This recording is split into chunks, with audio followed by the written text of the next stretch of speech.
오늘은 전도자의 삶 62가지 중에 16번째 24에 대해서 알아보도록 하겠습니다. 사도행전 1장 14절에 보면 여자들과 예수의 어머니 마리아와 예수의 아우들과 더불어 마음을 같이하여 오로지 기도에 힘쓰더라.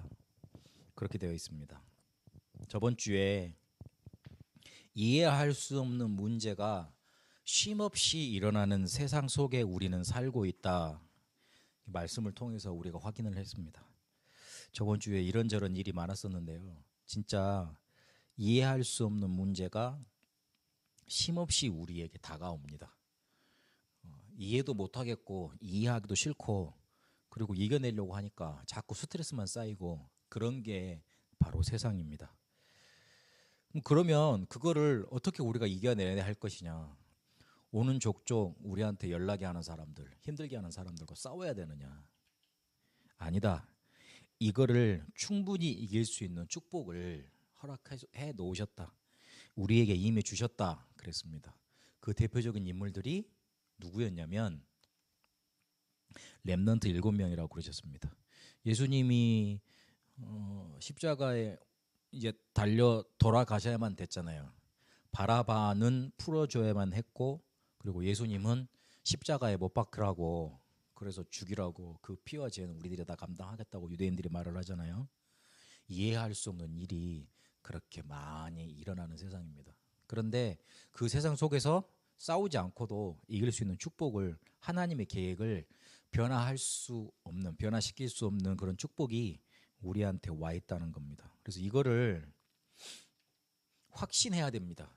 하나님이 그래 내가 싸우지 않더라도 내가 저들을 싸워서 막 이렇게 정복하지 않더라도 하나님이 나를 이기게 하신다. 그런 렘넌트로 부르셨기 때문에 그러면 그 확신을 가지고 있으면 현장에 가면 그게 확인이 됩니다. 나타납니다. 왜 우리가 말씀을 마음에 담아두라고 그러느냐. 왜 이렇게 자꾸 우리가 설교를 듣고 솔직히 너무 극단적으로 말하는 것이겠습니다만은 예수 믿고 예배 한 번도 안 드리고 기도 한 번도 안 드리고 타락해서 살더라도 하나님의 자녀라는 신분은 바꿀 수가 없어요. 근데 요거를 이용을 해서 구원파들이 그렇게 살아라고 괜찮다고 말을 해줍니다만은 그거는 그 이용한 그 사람들 잘못이고 정확하게 교리적으로 말을 하면 예수님을 그리스도로 예수님을 주로 한 번 시인한 사람한테 성령께서 오시면 떠나질 못하세요. 그러면 예배 한 번도 안 드려도 되고 따지고 보면 뭐 마음대로 살아도 괜찮아요. 그런데 왜 예배를 마음대로 또 오시고 그리고 정기적으로 예배를 드리잖아요. 왜 그렇게 하느냐. 하나님이 너한테 주신 축복이 엄청난데 그거 일단 말씀으로 확인하라는 거예요. 우리의 뇌가 그렇답니다. 뇌는 현실과 그리고 이렇게 가상현실 이거를 구분하지 못한답니다. 책을 많이 읽어야 될 이유가 뭐냐면 책을 읽잖아요. 그거를 뇌 속에서는 실제로 일어나는 현실로 받아들이는 거예요. 역사를 그래서 공부하는 거예요. 역사를 보고 듣고 우리가 느끼고 다른 사람한테 전달을 받잖아요. 그러면 그거를요. 뇌 속에서는 실제로 자기한테 일어난 일로 해석을 해서 받아들인답니다. 뇌가 그렇답니다. 그래서 일단 말씀을 들어놓으면 말씀을 들으면서 그래 은혜 받잖아요. 은혜 받으면서 이거를 그렇지 내가 몰랐구나 또 속았구나 하나님이 나와 함께 하시는구나 하나님이 나한테 축복 주셨구나 이게 뭔가 이렇게 믿음이 생길 거 아니에요. 확신이 생기는 거예요. 그러면 그게 내 속에 담겨 있다가 어느 순간에 말씀은 생명이기 때문에 드러나는 날이 있어요. 문제 다가오면 어떤 상황이 다가오면 그래서 자꾸 드러나야 돼요. 일부 예배 때도 우리가 말씀을 들으면서 각인 계속 말씀하셨잖아요. 그리스도를 왜 들어야 되느냐, 그리스도를 왜 각인시켜야 되느냐 계속 말씀 강조하셨잖아요. 왜 그래야 되냐면 운명, 저주, 재앙 이런 사건들이 많이 일어나는데 그리스도가 각인 안 되면 거기에 그대로 당하고 살아야 돼요. 근데 그리스도를 자꾸 우리 속에 각인시켜놓고 들어놓고 자꾸 은혜 받고 그래 놓으면 이게 진짜로 맞구나 확인되는 날이 온다니까요. 우리는 신앙생활을 그렇게 하면서 하는 겁니다. 이해할 수 없는 일들이 쉼없이 일어나는 세상이지만 우리를 렘넌트로 부르셨고 그거 확신하고만 있으면 어느 날 가다 보면 확인시켜 주십니다. 응답으로 나타내 주십니다. 그러면 어떻게 내가 확신하고 요거를 확인하는 거 이거를 내가 놓치지 않고 계속 해나갈 수 있느냐. 24라는 언약을 딱 붙잡으셔야 돼요. 24라는 거는 24시간 동안 기도만 계속 하라는 얘기냐? 그런 말이 아닙니다. 하나님이 24시 응답을 이미 우리에게 주셨다. 앞에 우리 서론하고도 저번 주 우리가 봤던 말씀하고도 연결되지요. 24시간 계속 기도만 하라 그런 행위에 초점을 맞춰놓은 언약이 아니에요. 어떤 분이 저한테 목사님 저는요 예배 때 은혜는 받는 것 같고 말씀은 잘 듣는 것 같은데 아직 24시 기도가 안 돼요 그러시더라고요. 그래서 내가 반대로 물어봤습니다. 혹시 정시 기도는 하십니까? 혹시 매일 은혜 받는 시간이 조금은 있으십니까? 없다 그러시더라고요. 그래서 그것부터 하십시오. 힘을 얻으면 자연스럽게 기도가 다 되게 돼 있습니다. 기도하려고 열심히 막 어느 순간순간마다 기도하려고 막 그 없던 힘을 쥐어 짜내지 마시고 내가 먼저 하나님이 주신 응답을 24시간 누릴 수 있는 응답을 이미 내한테 와 있다는 거 그거 확인해야 됩니다. 그러면 어느 순간순간마다 기도가 되어져 있을 겁니다. 그럴 겁니다. 더 이렇게 이상한 말일 수도 있는지 모르겠는데요. 하나님은요 우리한테 기도 응답을 미리 예비해 두시고 우리를 기도를 시키십니다. 그렇게 말을 했어요. 혹시 이해 가세요? 이런 수준 높은 얘기를 이해하실란가 모르겠네. 기도 응답을 예비해 놓으시고 기도를 시키신다니까. 무슨 말인지 이해되세요? 하나님은 축복을 예비해 놓고 어느 길로 우리를 인도하세요. 사람도 이걸 잘 모르더라고. 우리가 기도를 많이 해서 응답을 받는 게 아니고 자세히 보셔야 돼요. 응답을 미리 예비해 놓고 우리한테 기도를 시키시는 거예요. 그게 맞아요. 그렇게 믿으세요. 그러니까 내가 지금 기도를 하고 있다는 건 이미 응답이 있다는 거예요. 그리 보셔야 돼요. 그러면 기도하는 마음 자세가 틀려져요. 왜냐하면 이미 응답받을 거 확실하니까 믿어지니까. 근데 대부분요 없는 힘을 짜서 힘들어 죽겠는데 막 이거를 내가 마음속에서 내 마음속에서 감정을 끌어올려서 기도를 하려고 그래요. 안 되는 거예요. 지치잖아요. 그러니까 24시 기도가 되나? 안 되죠. 먼저 우리가 확인해야 될 것.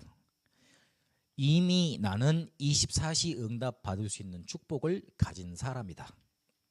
와 있습니다. 그런 신분과 권세 이미 가진 사람입니다.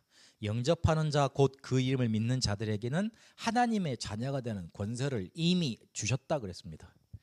예수님을요 하나님을요 그리고 하나님이 보내신 예수를 믿으면 사망에서 생명으로 옮겼다 그랬어요. 요한복음 5장 24절에 보니까요. 이미 우리는 24시 응답 속에 와 있는 사람이에요. 하나님이 우리와 함께 하시고 그거를 누리는 게 바로 24시 기도의 가장 큰 언약의 포인트입니다. 24시 기도 그러니까 24시 우리가 기도만 해야 되는 겁네. 절대 그 사실이 아닙니다. 다른 거 하지 말라는 말이 그 말이 아닙니다. 이미 우리는 그렇게 응답 받을 수 있는 그런 축복 속에 와 있다는 겁니다. 그걸 확인을 하고 기도하라는 거죠. 그거를 확인을 하고 뭔가 하나님께 확인하는 응답받는 기도를 누리라는 거죠. 그럼 이걸 어떻게 해나갈 거냐. 이 개념은 이해를 했어요. 뭐 어떻게 해야 될 건가 이제 방법이 나와야 되잖아요. 24시 기도가 도깨비 방망이처럼 뚝딱해서 되면 얼마나 좋아요. 수학을 잘 못해요. 수학 공식이 내 머릿속에 확 쏟아져 들어와가지고 시험만 보면 쭉 나오면 좋겠어. 그리 되는 법이 없잖아요. 그러는 것처럼 기도를 내가 해야 되겠다 딱 마음 먹었는데 잘 안 돼요. 그게 정상이에요. 그래서 밟아가야 될 단계가 있습니다. 첫 번째 단계가 뭐냐. 공식 예배에서 같이 모여서 하는 기도에 성공하셔야 돼요. 사도행전 2장 그리고 2장에 보면 1절에서 13절 14절에서 21절 그리고 41절 42절 46절 47절을 보니까 곳곳에서 모여서 같이 함께 기도했습니다. 그때 말씀이 선포가 되고 성취가 됐습니다. 모여서 하는 기도 먼저. 모여서 같이 기도하고 말씀 받을 때 성령께서 예수님께서 성령으로 함께 하신다고 마태복음 18장 18절 2절까지 보니까 함께 하신다고 약속하셨습니다. 함께 할 때 뭘 주시냐? 첫 번째 말씀을 주십니다. 그 말씀을 붙잡고 같이 기도하는 거예요. 그리고 두 번째, 내가 개인적으로 하는 예배로 그게 이어지면 돼요. 그럼 개인적으로 하는 예배를 어떻게 드릴 거냐? 저 같은 경우에는 자기 전에 다음날 기도 수첩 영상 틀어놓고 저 혼자 이렇게 녹취하면서 기도 제목 잡습니다. 또 그거 가지고 글 쓰고 전달합니다. 저는 그렇게 예배합니다. 개인이 내가 매일 어떻게 하나님께 예배 드리는 게 이런 것이다 하는 뭔가가 있으면 돼요. 같이 모여서 기도하고 또 내가 따로 혼자서 기도하고 혼자서 예배하고 또 현장 가면 그걸 가지고 문제가 습관 생길 때마다 말씀 생각하면서 기도하고 이렇게 차근차근 순서가 있습니다. 다 들어갔던 거잖아요. 우리가 지금 하고 있는 거잖아요. 문제는요. 공식 예배에서 어디로 잘못 넘어가냐면은 개인 예배로 잘못 넘어가요. 조금만 넘어가면 돼요. 요게 나한테 습관이 한 40일 정도만 되면 돼요. 좀 길게 100일까지 잡으세요. 계속 들이다 보면 어느 순간에 현장에서 승리해 있습니다.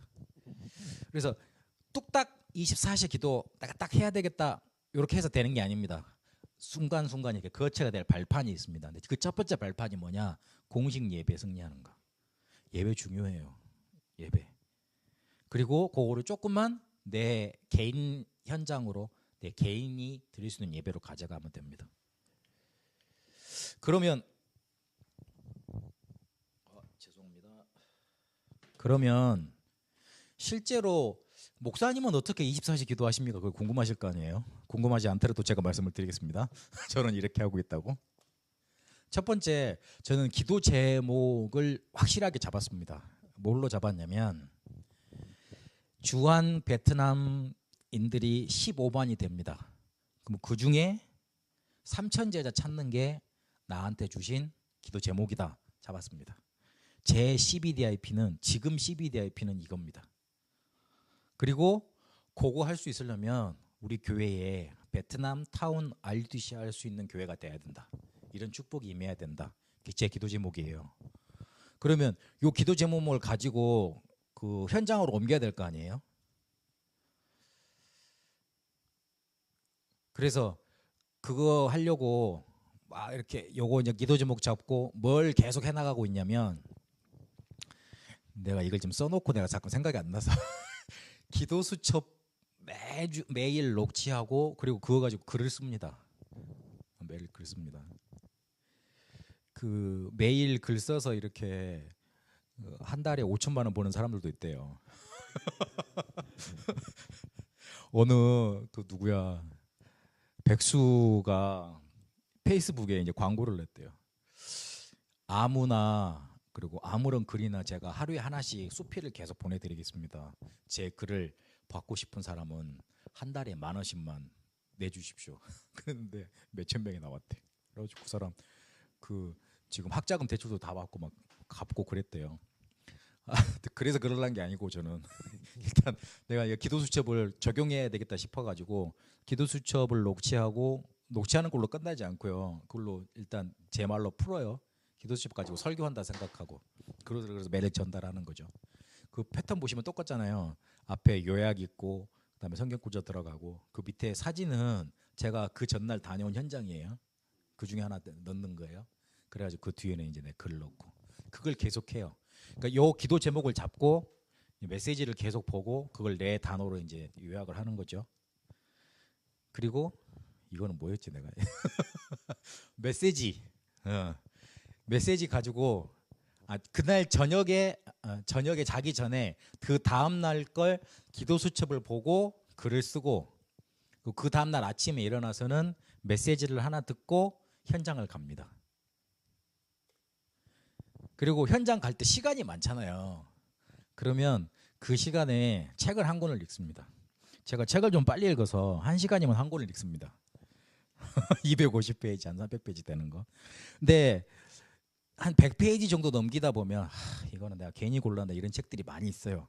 근데 저는 요즘 이렇게 독서를 좀 체질화 시키려고 그냥 끝까지 봅니다. 그리고 한 저자의 책을 보면 그 저자 책을 다 빌려서 봅니다. 그러면 그 사람이 중점적으로 말하는 핵심 메시지가 있거든요. 그걸 찾아서 이제 저 사람은 저 생각이 그렇구나 이제 하고 그러는 거죠. 그리고 순간순간마다 그 영어 공부합니다. 이렇게 하고 영어 공부하는데 뭐 대화하는 건 아니고요. 그냥 쉬운 문법책 보고 애들 보는 책이 있어요. 그거 이렇게 MP3 틀어놓고 이렇게 봅니다. 제가 발음이 안 좋다고 맨날 우리 아들한테 이렇게 그 영어 유치원 출신인 우리 아들이랑 딸한테 맨날 이렇게 구박을 받는데 어쨌든 꾸준히 합니다. 꾸준히 하려고. 베트남 말도 이렇게 하면 되겠더라고요. 그렇게 하고 있습니다.